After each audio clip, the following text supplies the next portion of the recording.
The first episode in our new series called The Great Movies is Alfred Hitchcock's 1960 classic Psycho. Am I acting as if there's something wrong? She's not missing so much as she's run away. Put me down. Mother! Oh, God! Mother! What are you running away from? She looked like a wrong one to you? It's not as if she were a maniac.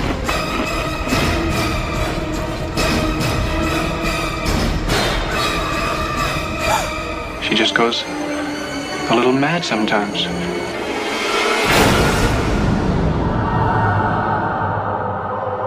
Why, she wouldn't even harm a fly. And we're back, like we never left. Welcome to the Confessions of a Not So Dangerous Mind podcast. I want to thank you all for spending some of your Sunday morning here with me in New York. Once again, we're going to skip past all that promotional jazz and get right to the guts of the episode. Today marks the beginning of a new series on the Confessions of a Not So Dangerous Mind podcast. I am paying tribute to one of my sort of movie history, criticism, theory mentors, although not someone I ever even met. I was in the same room as him one time and one time only back in the summer of 2003. But in tribute to the late, great Pulitzer Prize-winning film critic Roger Ebert, who sadly has been gone more than a decade now, as he embraced the internet and the possibilities of the internet and began posting reviews directly to Chicago Sun-Times, he was filing his reviews on the internet even before handing in his theoretical print copies for the print media. But Roger Ebert put out a 3-book series. I think it was 2002, 2006, 2010. So there's 3 books. And they are simply called The Great Movies. Because Roger was the kind of film critic who was brilliant and intellectual, but he liked to connect with people about movies. He did not like to lord it over others just how smart he was and how he was smarter than you. And this was a problem I, to some extent, had with Pauline Kael. But I really had it with John Simon, who just liked to beat people over the head with vocabulary and how high his IQ presumably was. And Roger Ebert never did that. He could have, but he never did that. So when he called these books, now he didn't write that many new reviews. They were mostly collections of older reviews that he had filed for the Chicago Sun-Times. And in many cases, he and his old frenemy, his buddy, his BFF for life, despite all the arguing, Gene Siskel, that they had reviewed on the famous Siskel and Ebert TV show, 2 thumbs up, 2 thumbs down. Roger, I liked it. Gene, I didn't. Gene, I liked it. Roger, I didn't. But he called those books The Great Movies, and he wanted to call the series The Great Movies because he also, deep within the marrow, through every part of his consciousness, he understood that films hit people differently. And there was no reason to say the greatest movies of all time series. It's enough to say The Great Movies. We know what you're talking about. These films are significant for one reason or another. Either they're culturally significant, either they're significant for the time they were made, they're significant now, they're significant because, oh my God, Tarantino's first film, whatever it might be. They're not called The Great Movies by accident. So when I was thinking about what should be the first movie that I do in my own series in tribute to Roger, can't even tell you how many episodes of Siskel and Ebert I watched back when you had to actually tune in to a TV program on at a particular time, a particular day, and a particular channel, as opposed to now with 5 seconds. You can call up virtually every episode of Siskel and Ebert on YouTube in half a second. Did Siskel and Ebert review Goodfellas? Yeah. They both loved it. They were ahead of the curve. They were probably the first critics to go public with the review. This might be Martin's best film, and we love him. We love Goodfellas. Taxi Driver's incredible. We love Raging Bull. They were ahead of the curve on that. But you had to actually sit and watch. You had to wait for a specific time on a specific channel. And luckily for someone like me, Siskel and Ebert was syndicated across the country. And if the first airing of their particular weekly episode was on like a Thursday to get you ready for the Friday movies, various channels would always be airing it. You had an opportunity to see it, but you still had to make time to be in front of the TV set. Roger Ebert, my guy. But the first movie in my new series, The Great Movies, will be a film that I watched last night on Amazon Prime. A film that is historically, aesthetically, culturally very, very important. A pioneering, groundbreaking, legendary film by a pioneering, groundbreaking, legendary filmmaker. The filmmaker is Alfred Hitchcock. The year was 1960. The movie is Psycho. Psycho is a film that I have mentioned on the channel, but I haven't actually focused on, so why not start here? Even though there are certainly people who will say, looking back now, 64 years, it's overrated, it doesn't play as well in 2024 because we've been desensitized, and to some extent this is not an incorrect thing to say, we have been desensitized from the realities of the world, but also from seeing so much gore and so much over-the-top serial killer type movies. Somebody has to be first. And Alfred Hitchcock made what is generally regarded to be the first modern horror film. He pulls off numerous bits of what can only be described as sleight of hand. Hitchcock was a guy who had a sense of humor. He was cute and funny on his TV show and making jokes. And when he used to do trailers for movies, including Psycho, where he would kind of give significant portions of the movie away to the audience if they were paying attention. Sometimes he would give the whole game away, and other times he would be a little bit more circumspect. Maybe we don't need to get into this.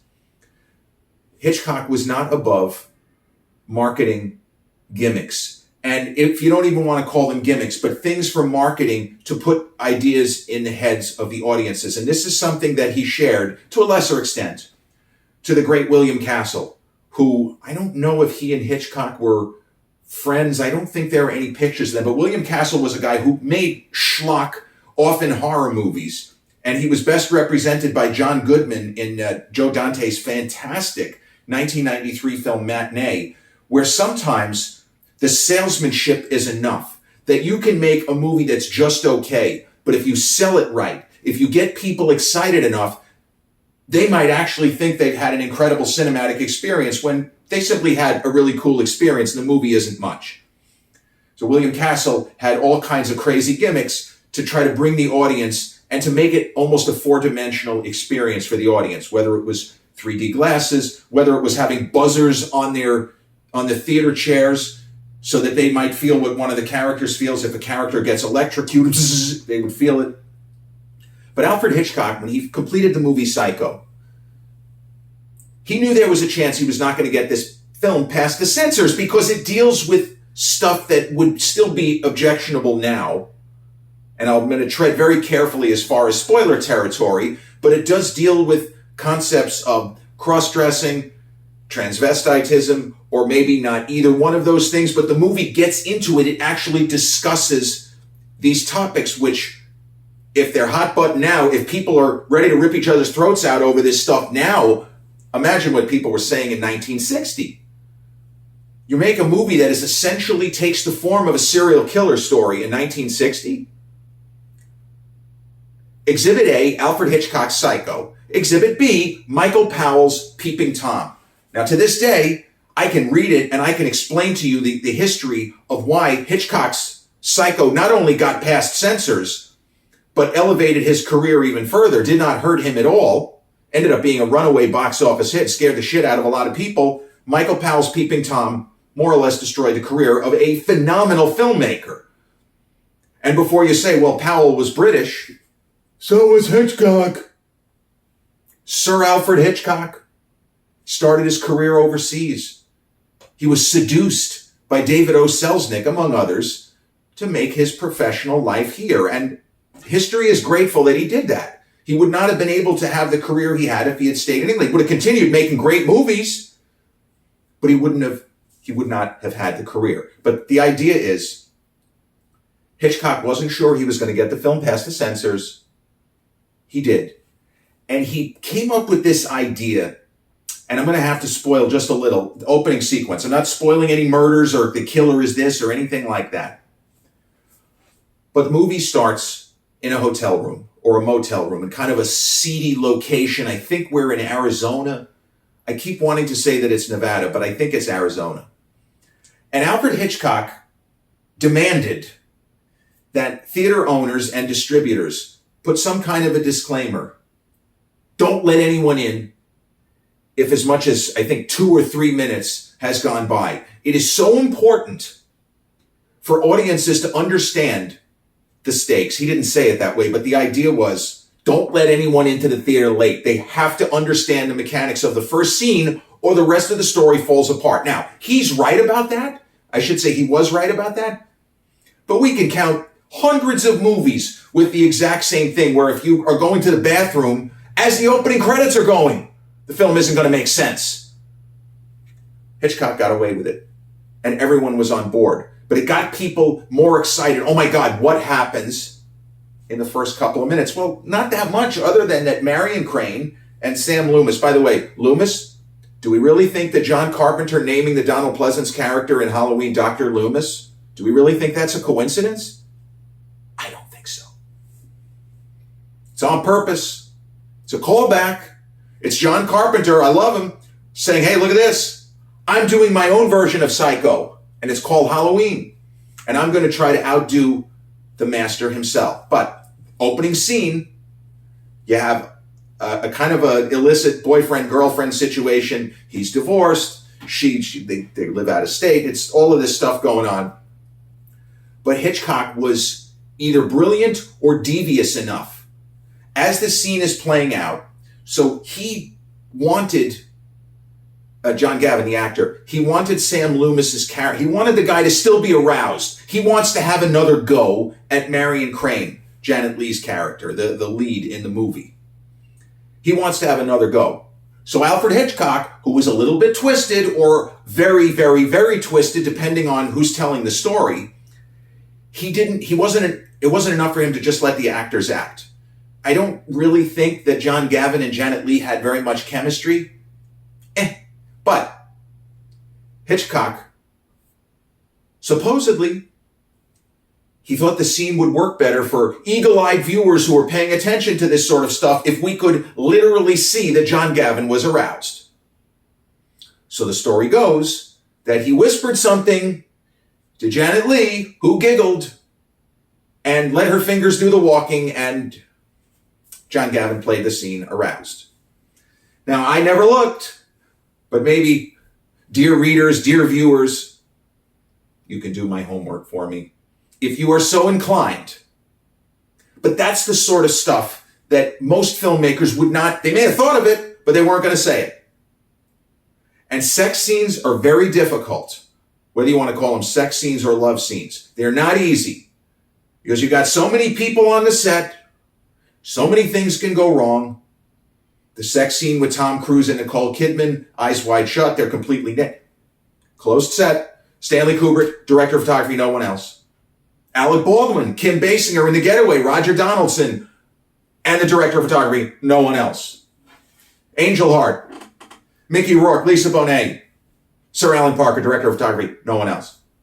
That's what you got to do. So presumably in this scene, Hitchcock felt comfortable saying something, which, are you fucking stupid? You weirdo? What are you, nuts? There's only a couple of people there. There's not 40 people giggling and chuckling. It's because nowadays it's on TikTok in 2 minutes. Psycho takes the form of a redemption story. If we don't know where we are or what we're doing, if we are simply dropped into this is a story of a young woman in love with a man. They could theoretically be together, but financially it's not possible. They're not, I guess back in the day they would be considered they were having an affair, but he's divorced. She's never been married. Them getting together, it only feels dirty because they're in a dirty hotel room. It's not that impressive. They're not doing anything wrong, is the idea. But she wants to be with him. and she works at a bank. I guess she's kind of in between secretary / teller and head of the bank. Like, she is not just a random employee. She's a banker. She's skilled. She sees an opportunity to make off with a significant amount of money and takes it. And she is immediately haunted by her decision. And she starts questioning what she's doing. She understands why she's doing it, but how would I get away with it? She doesn't really get into the how would I get away with it, but we as the audience, yeah, I guess it was easier for someone to disappear in 1960, but where are you going? You're just going to flee to Mexico? I mean, I guess. So she has all of these doubts, and she has a very bizarre encounter with a police officer, even though nothing's been reported, but she's acting so strangely. She's calling attention to herself. Either I'm in trouble, or I have created a lot of trouble. It's raining, it's dark. She stops at a motel for the night, the Bates Motel, and then we go into the story proper. So without spoiling it, what appears to be a story of a young woman who makes a terrible mistake and needs to do right. Because there's a version of this where it does not go into any kind of horror or thriller arena. And it is purely a story of a person who does something really bad and then makes it right in multiple different ways. How many times have we seen a story like that? Even something as grim as American History X, where the Edward Norton character has done things that he is now ashamed of. He is reformed. He is not going back to his old ways, and he is going to do what he can to put forth a different image and a different message to the world. So she has done wrong, not nearly as bad as Edward Norton in American History X, but she wants to make it right. And as she puts it, I've stepped into a trap, and I hope that there's still time for me to get out. And what we learn in the film later on is that, in fact, yes, there are situations where people take money, and the people that they take the money from are not even really interested in involving the police. So listen, just as Norman Bates says, the extraordinary Anthony Perkins, we all go a little mad sometimes. We are not our best selves 100% of the time. This is not to excuse absconding with $40,000 in 1960. Do the math, time value of money, because 40 grand is not cheap in 2024. I don't care what anybody says. It's still a lot of money. But there are people who will say, look, just give us the money back. And yeah, you're fired. But we don't need to go any further than that. Living with the guilt, as we see, is pretty bad. But it wouldn't be Psycho. It wouldn't be the first modern horror film if this is simply a story of Janet Leigh's Marion Crane doing something really bad out of love and desperation, having a come to Jesus moment and righting the wrongs. No. She stops at the wrong motel at the wrong time and has the wrong kinds of interaction with the proprietor of the hotel, a very slender, attractive, and on the surface, quite friendly young man named Norman Bates. And much has been made of Anthony Hopkins, who had, unfortunately, a bit of a troubled life, and he died way before his time. But Anthony Perkins was a brilliant actor. He had a perfect face for the movies. And this is something that I say often. There's a reason sometimes why these movies become legendary, iconic, and films that we not only study, but can always talk about. Anthony Perkins had a perfect face for the movies. The way that it could turn from sweet and friendly to menacing, just almost a flick of an eyelid. And Anthony Perkins did a movie before Psycho, a true story of the baseball player, was a very, very solid baseball player, Jimmy Pearsall. And I don't want to say that it was a trial run for this, but the real Jimmy Pearsall was a baseball player whose father was so domineering and was such an overarching piece of shit, where he should have been on over the moon and on cloud nine, that his son was a major league prospect and was a tremendous prospect and was going to play in the majors. but nothing was ever good enough. Nothing Jimmy Pearsall ever did on a baseball field satisfied his old man. His old man wanted him to be better. You're second in the league? Well, that's not first. You hit 25 home runs? Well, somebody else hit 26. Nothing was ever good enough. And his father's beatdowns, verbal, psychological beatdowns, caused Jimmy Pearsall to go insane. And he was quite fortunate he got help when he did and was able to have a terrific career befitting his talents. But the idea in Fear Strikes Out, again, a true story, a very good movie, is that you have a young man, an impressionable young man who wants to abide by what his parent is saying. In that case, in the real story, it was his father. And in Psycho, it's his mother. Quote unquote. A boy's best friend is his mother. I remember the first time I saw Psycho. In the pre-internet era, we were all, if you'll excuse the expression, we were cinematic virgins. It was very easy to not learn about particular movies if we didn't want to. And most accounts of this film did not go into spoiler territory. And that's something I very much appreciated, because now everything is spoiler heavy and you preface it, don't read any further because I'm going to spoil it.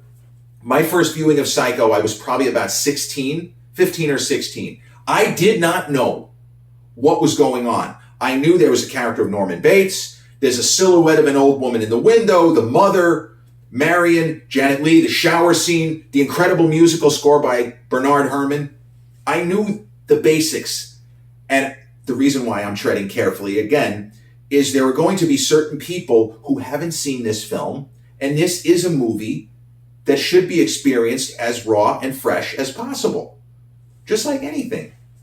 Now, there are certain movies, like a Hitchcock film, North by Northwest or Rear Window, for example, especially North by Northwest, there's really nothing to spoil.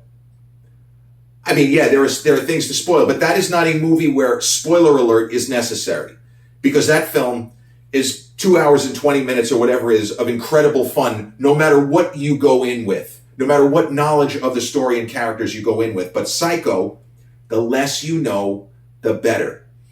And it's to the film's credit and Hitchcock's everlasting credit that no matter how many times you see it, you know what's coming and the film still draws you in.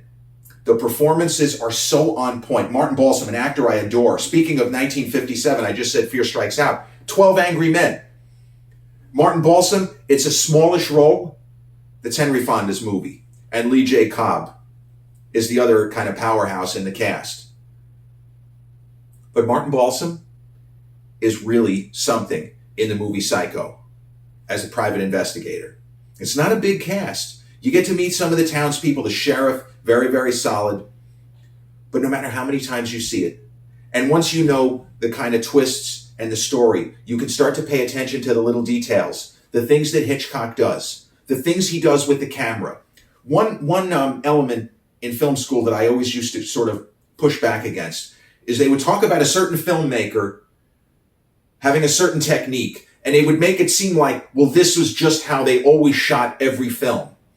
And that's the problem sometimes with film theory, with film criticism, and even film history, is it can be very short-sighted because you're in a rush to get as much information to people as possible. So, for example, in the movie Goodfellas, which I've already referenced, there is a famous long take of Henry Hill and his wife, the Lorraine Bracco character, Karen, entering, is it the Copacabana? They're entering a club. And it's one of the 10 greatest shots in movie history. It is one continuous shot. And so many things have to go right to be able to do that. And they were saying, look at Martin Scorsese. Look at how he does long takes. But he also does rapid fire cuts and edits. So he doesn't just do one thing. So for example, here in Psycho, Hitchcock uses every trick in his arsenal to either build character or illuminate things by where he chooses to put the camera and how he chooses to edit. And all I would ask you to do is watch the scene where Norman Bates and Marion Crane have sandwiches and just kind of schmooze and have a couple of contentious moments, but ultimately it's not a negative conversation. He's defensive about his mom, but at the same time, he's responding to what Marion is saying, and she says something he takes issue with, and he's like, well, to be perfectly honest with you, I've thought these things myself. But it's how Hitchcock chooses to edit this. When he chooses to cut back and forth, ping pong, and when he chooses to change angles almost within the same shot. It's all for effect.